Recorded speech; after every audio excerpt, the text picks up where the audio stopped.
આકાશવાણી ભુજ સ્થાનિક સમાચાર તોફિક સમા વાંચે છે। નમસ્કાર। આજે રાષ્ટ્રીય અવકાશ દિવસની ઉજવણી કરવામાં આવી રહી છે, જે અંતર્ગત કેન્દ્રીય મંત્રી ગજેન્દ્રસિંહ શેખાવતે જણાવ્યું કે વિકસિત ભારતના વિઝનને પ્રાપ્ત કરવા અને ભારતને $45 અબજ અવકાશ અર્થતંત્ર તરફ લઈ જવા માટે અવકાશ ટેકનોલોજી એક મુખ્ય આધારસ્તંભ છે। આજે અમદાવાદમાં ત્રીજા રાષ્ટ્રીય અવકાશ દિવસની ઉજવણીમાં સંબોધન કરતા તેમણે ભાર મૂક્યો કે અવકાશ સુધારાઓ સ્ટાર્ટઅપ્સ અને ઉદ્યોગના નેતાઓ માટે તકોનું લોકશાહીકરણ કરીને એક મોટી છલાંગ લગાવે છે। મુખ્યમંત્રી ભૂપેન્દ્ર પટેલે અમેરિકાના ન્યૂ જર્સીની મુલાકાત દરમિયાન રાજ્યના વિકાસ વિઝન પર પ્રકાશ પાડ્યો। ગુજરાતી સમુદાયને સંબોધતા શ્રી પટેલે વર્ષ 2003માં જ્યારે ગુજરાતે વાયબ્રન્ટ ગુજરાતની કલ્પના કરી ત્યારે બહુ ઓછા લોકો વૈશ્વિક રોકાણ સમિટ વિશે વિચારતા હતા। રાજ્ય વહેલું આગળ વધ્યું અને હવે પુરસ્કારો એકત્રિત કરી રહ્યું છે। તેમણે સમુદાયને ગુજરાતમાં રોકાણ, જ્ઞાન અને અનુભવ લાવવા વિનંતી કરી। નાણાકીય વર્ષ 2026-27ના પ્રથમ ત્રિમાસિક ગાળામાં ગુજરાતમાં એનઆરઆઈ ડિપોઝિટ વાર્ષિક ધોરણે 12.4% વધીને ₹1,22,364 કરોડે પહોંચી છે। સ્ટેટ લેવલ બેન્કર્સ કમિટી ગુજરાતના અહેવાલ મુજબ ગયા વર્ષે આ સમયગાળામાં આ આંકડો ₹1,08,898 કરોડ હતો, જેમાં આશરે ₹13,466 કરોડનો વધારો નોંધાયો છે। રાજ્યની કુલ એનઆરઆઈ ડિપોઝિટમાં કચ્છ જિલ્લાએ ₹18,213 કરોડના યોગદાન સાથે રાજ્યભરમાં ત્રીજું સ્થાન મેળવ્યું છે। વિદેશમાં વસતા કચ્છીઓ પોતાના વતનમાં નાણાંનું રોકાણ કરી રહ્યા છે। વિદેશી હુંડિયામણની આ આવકથી સ્થાનિક સ્તરે બેંકોની ધિરાણ ક્ષમતામાં વધારો થયો છે। એશિયાના સૌથી સમૃદ્ધ ગામ તરીકે ઓળખાતા માધાપર ગામની 19 બેંકોમાં કુલ થાપણ રકમ ₹8,000 કરોડથી વધુ છે। 2025ના અહેવાલ મુજબ ₹7,000 કરોડ હતી। માધાપરની સમૃદ્ધિ પાછળ વિદેશમાં વસતા પરિવારો દ્વારા મોકલાતી રકમ, લાંબા સમયથી ચાલતી બચતની પરંપરા અને ખેતી મુખ્ય આધાર છે।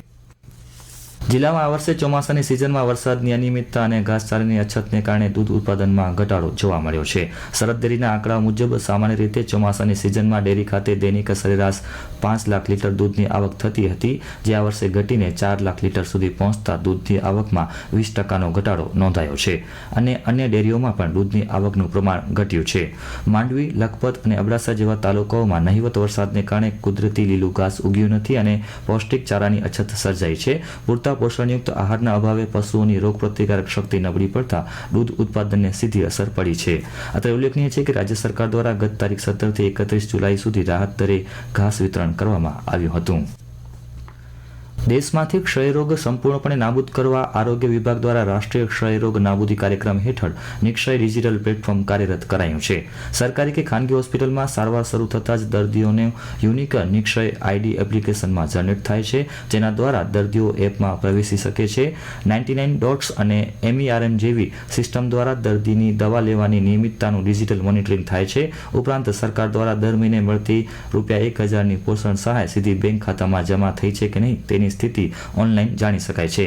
ઇન્ટરેક્ટિવ ચેટબોટ દ્વારા દર્દીઓ અને સામાન્ય નાગરિકો માટે રોગના લક્ષણો, દવાઓ અને સાવચેતી વિશે સરળ માહિતી પ્લેટફોર્મ પરથી મેળવી શકાય છે।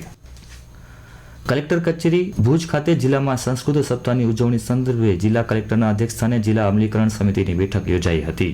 ગુજરાત રાજ્ય સંસ્કૃત બોર્ડ ગાંધીનગર દ્વારા દર વર્ષની જેમ આ વર્ષે પણ સમગ્ર રાજ્યમાં થનારી સંસ્કૃત સપ્તાહની ઉજવણી અંતર્ગત સમગ્ર જિલ્લામાં ત્રિદિવસીય કાર્યક્રમ યોજાશે।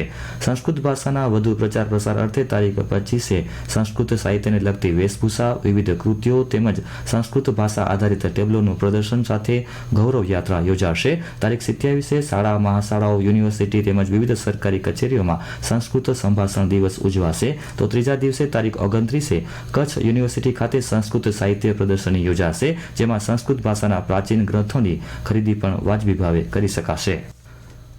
ફ્લાઇવિંગ ફાઉન્ડેશન દ્વારા મુન્દ્રાના સામૂહિક આરોગ્ય કેન્દ્ર ખાતે એક નિઃશુલ્ક મેડિકલ નિદાન અને સારવાર કેમ્પનું આયોજન કરવામાં આવ્યું હતું, જેમાં દર્દીઓની સામાન્ય શારીરિક તપાસ, બ્લડ પ્રેશર, ડાયાબિટીસ, આંખના રોગો સહિતના વિવિધ તકલીફોનું નિદાન કરીને તેમને તબીબી માર્ગદર્શન પૂરું પાડવામાં આવ્યું હતું। આ કેમ્પમાં 100થી વધુ દર્દીઓએ આરોગ્ય સેવાનો લાભ લીધો હતો।